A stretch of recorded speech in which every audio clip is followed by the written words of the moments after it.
কেতু গ্ৰহৰ বিষয়ে কিছু তথ্য দিবলৈ আহিছোঁ। কেতু আৰু ৰাহু গ্ৰহ দুইটা ছায়া গ্ৰহ বুলি আমি জানো। কেতু যদি আপোনাৰ কুণ্ডলীত শুভ হয় তেতিয়াহ'লে ই আপোনাক আধ্যাত্মিকভাৱে অতি উচ্চ স্থানলৈ লৈ যাব পাৰে।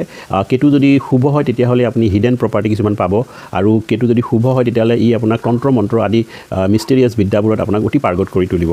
কিন্তু এই কেতু যদি অশুভ হয় তেতিয়াহ'লে আপোনাৰ ভৰিৰ তলৰ অংশ, নাভিৰ তলৰ অংশত যেনে ভৰি, আঁঠু আদিত সঘনাই বিষ হ'ব।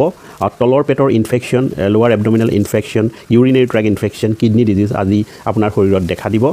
যিমানে ইনকাম নকৰক, এই ইনকাম আপুনি লোভ কৰিবলৈ আপুনি যিমানে ইনকাম নকৰক কিন্তু আপুনি এই ইনকাম ভোগ কৰিবলৈ অসমৰ্থ হয়। সন্তানৰ বহুত ক্ষেত্ৰত বিদ্যা লাভৰ পৰা আৰম্ভ কৰি আপোনাৰ শাৰীৰিক ক্ষেত্ৰত বহুত কষ্ট ভোগ কৰিব লগা হয়। সকলোবোৰ মোৰ বা অন্যক দিব নিবিচাৰে তেনেকুৱা। হাই ফ্ৰেণ্ডছ, এষ্ট্ৰ'ভালে আপোনালোকক স্বাগতম। আজি আপোনালোকক বৃহস্পতি বা গুৰুৰ বিষয়ে কিছু তথ্য দিবলৈ আগবাঢ়িছোঁ। ৰাহু গ্ৰহৰ 18 বছৰৰ পিছত আপোনাৰ 16 বছৰৰ গুৰুৰ মহাদশাকাল জাতক জাতিকাৰ কুণ্ডলীত আহে। গুৰুৰ দশাকালতে সকলোবোৰ শুভ কাম জীৱনত হয়, যেনে বিবাহ, ঘৰ নিৰ্মাণ, ব্যৱসায়ত উন্নতি, জ্ঞানৰ বিস্তাৰ সাধন, জ্ঞান আৰু বুদ্ধিৰ বিস্তাৰ, ফাইনেন্সিয়েল কণ্ডিশ্যন অতি কম সময়ৰ ভিতৰতে আপোনাৰ ষ্ট্ৰং হৈ পৰে। ডিচিশ্যনবোৰ সদায় পজিটিভ হয়, সকলো দিশতে আপোনাৰ পজিটিভ থিংকিং আহে। কিন্তু অশুভ গ্ৰহৰ লগত যদি এই বৃহস্পতি থাকে বা শত্ৰু গৃহত থাকে তেতিয়াহ'লে এই শুভ ফলবোৰ দিবলৈ অসমৰ্থ হয়।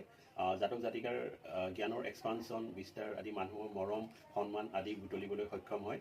বৃহস্পতি দশাকাল শুভ ফল পাব হ'লে জাতক জাতিকাৰ সাত্বিক ভোজন কৰিব লাগিব, আৰু বৃহস্পতি শুভ প্ৰভাৱত social service, knowledge sharing, expansion, বিদেশত ছেটেল হোৱাৰ সুবিধা পোৱা যায়।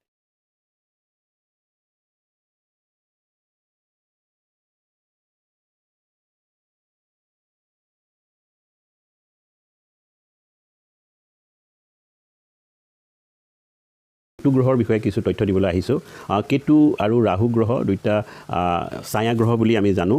কেতু যদি আপোনাৰ কুণ্ডলীত শুভ হয় তেতিয়াহ'লে ই আপোনাক আধ্যাত্মিকভাৱে অতি উচ্চ স্থানলৈ লৈ যাব পাৰে। কেতু যদি শুভ হয় তেতিয়াহ'লে আপুনি হিডেন প্ৰপাৰ্টি কিছুমান পাব, আৰু কেতু যদি শুভ হয় তেতিয়াহ'লে ই আপোনাক তন্ত্ৰ মন্ত্ৰ আদি মিষ্টেৰিয়াছ বিদ্যাবোৰত আপোনাক অতি পাৰ্গত কৰি তুলিব।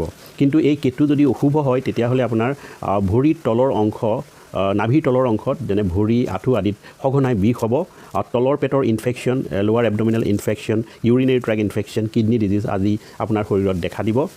যিমানে ইনকাম নকৰক এই ইনকাম আপুনি লোভ কৰিবলৈ আপুনি যিমানে ইনকাম নকৰক কিন্তু আপুনি এই ইনকাম ভোগ কৰিবলৈ অসমৰ্থ হয়।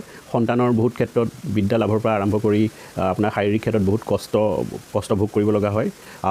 সকলোবোৰ মোৰ বা অন্যক দিব নিবিচাৰে তেনেকুৱা